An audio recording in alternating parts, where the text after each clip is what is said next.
Pass 25, this is CRJ in flight. Pass 25, pass 1 is CRJ. American 472, Washington, 1 star, 32017.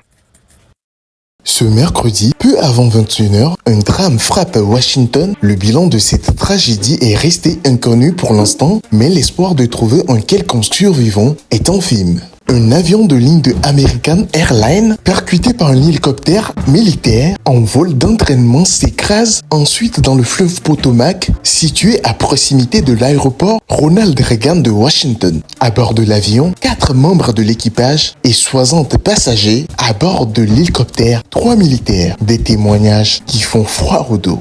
Écoutez, on sait que l'avion était en train d'amorcer sa descente pour se présenter sur la piste d'atterrissage de l'aéroport qui se situe juste derrière moi.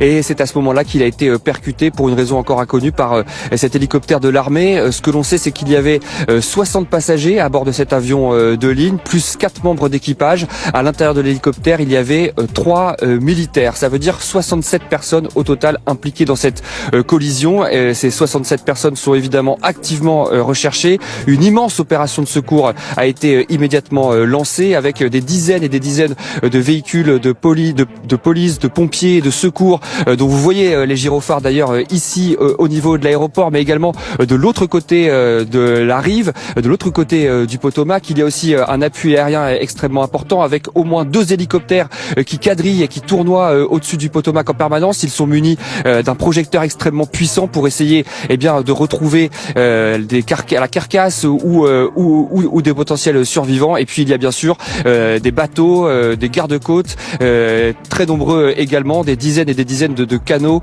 de bateaux pneumatiques qui quadrillent la zone là aussi pour essayer de retrouver de potentiels survivants. Toute la difficulté pour les secours, c'est qu'ils travaillent de nuit, il fait nuit noire, il n'y a pas de lune cette nuit à Washington.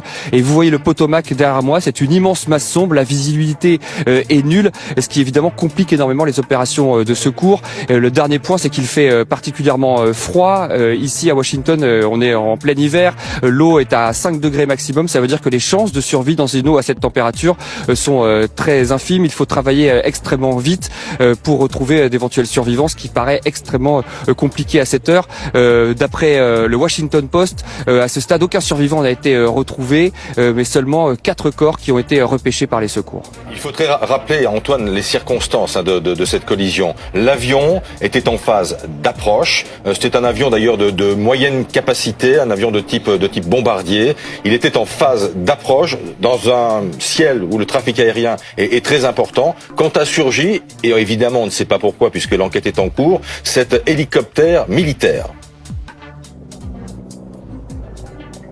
Oui, exactement. Alors, vous avez raison de le préciser. C'est un couloir aérien ici qui est extrêmement fréquenté. Il y a énormément de trafic aérien ici dans cet aéroport qui est vraiment l'aéroport collé à la ville de Washington. Il y a 2 grands aéroports à Washington, Dulles qui est un peu plus loin d'ici, et puis Reagan qui est vraiment collé à Washington.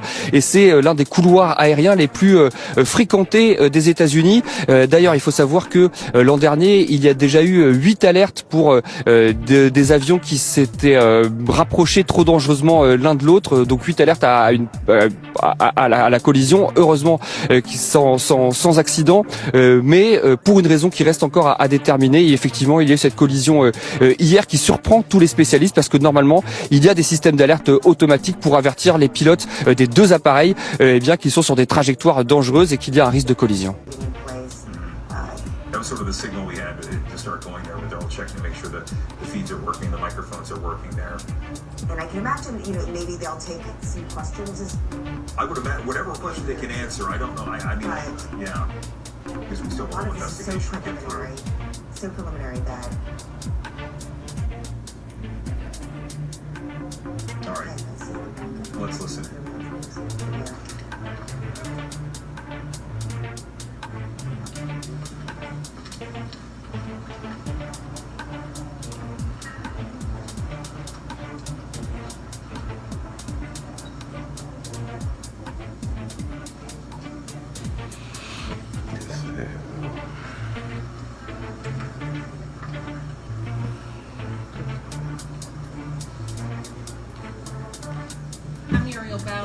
I'm the mayor of Washington, D.C. I'm at Reagan National Airport. I am joined by United States Transportation Secretary Sean Duffy, United States Senator Jim Moran, Senator Roger Marshall, Jack Potter, the CEO of the Metropolitan Washington Airports Authority. We are here to brief you on the very tragic events of this evening, where we know a passenger plane coming to the airport here collided with a military helicopter. Our fire department, DC Fire and EMS, supported by fire departments and police departments from across the Washington metropolitan region, are executing a rescue operation in the Potomac River. They are working diligently in very dark and cold conditions, cold water, to execute this rescue operation. We have had the opportunity to be briefed by American Airlines officials. I'm told that American Airlines leadership is on the way to Washington as well, and officials are in the airport talking to families now. We do have a 1-800 number where families should contact us, should contact American Airlines for more information, and we will be providing that information shortly. I am going to turn to a number of officials to provide as much information as we can this evening, and we expect to have more frequent briefings at daylight.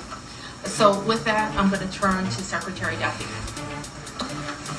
Thank you, Mayor Bowser. I think for all of us, we want to extend our thoughts and prayers to those individuals who were impacted by the events tonight, their families. We know this is a very difficult time for all of them. I want to join the mayor and everyone here to extend our thank you to the first responders who, again, in very difficult situations and environments, are out there searching and attempting to rescue. Tonight, I spoke with President Trump and his team in the Situation Room. I had a conversation with Secretary Pete Hegseth as well, and then with the Kansas delegation and the mayor and others in leadership, as well as Governor Youngkin from Virginia and Governor Kelly from Kansas. From the Department of Transportation and FAA's perspective, we are going to offer full support to those on the ground, to the mayor, but also to the NTSB, who is going to be conducting the investigation in this matter. We are going to provide all support that's necessary. So with that, I'm going to ask Chief John Donnelly from DC Fire and EMS to provide Good evening, everyone. I'm John Donnelly, Chief of DC Fire and EMS. This evening at 8:48, an alert was sounded, initiating a large regional response for a report of an aircraft crash on approach to the airport. This response includes first the Metropolitan Washington Airports Authority's Fire Department, the District of Columbia Fire Department, the Metropolitan Police Department, and the U.S. Park Police to respond into the area and to sort that out. At 8:58, the first units arrived on the scene and found an aircraft in the water and began rescue operations. This incident has grown. There's currently about 300 responders working. We have boats from all throughout the region, police and fire boats. We have a mutual aid agreement in Washington, D.C., the National Capital Region Mutual Aid Agreement administered by the Metropolitan Washington Council of Governments, and we're all operating under that. We're operating under a unified command. Everybody's together. So we also have requested state police helicopters from Maryland, and the Coast Guard helicopter is working. So this is a state and federal response as well. U.S. Coast Guard's got some boats in the water as well. So it's a highly complex operation. The conditions out there are extremely rough for the responders. It's cold. They're dealing with relatively windy conditions. Wind is hard out on the river. So they're out there working. We're doing everything we can to keep them safe. And with that, I'm going to turn it back to you. In Chief Bonnet from MWA. I'm Rick Bonnet, Fire Chief of MWA Fire and Rescue. Our units, as Chief Donnelly already alluded to, in 2048, we received an alert from the FAA tower of an aircraft incident involving a commercial aircraft and a helicopter. Our units immediately responded and deployed in 3 boats and immediately called for mutual aid resources. Again, as Chief Donnelly said, this is an active operation that's going to last many hours as we continue to work through recovery efforts and rescue operations. This will be ongoing for quite a while. Our thoughts and prayers are with the families and our communities, and we appreciate all DC's support to our agency and our federal partners. So with that, I wanted to turn to the senators who are from Kansas who wanted to say a few words. First, Senator Moran, and then Senator Marshall. Mayor, thank you, and Mr. Secretary, thank you, and to our first responders, thank you very much for all that's taking place here. I'm Jerry Moran. I'm a United States Senator from Kansas, and I chair the subcommittee in Commerce Committee on Aviation. So we have really a serious and sad circumstance that we want to be here to be helpful, and we're praying that our responders are safe and the folks who are on that flight are recovered.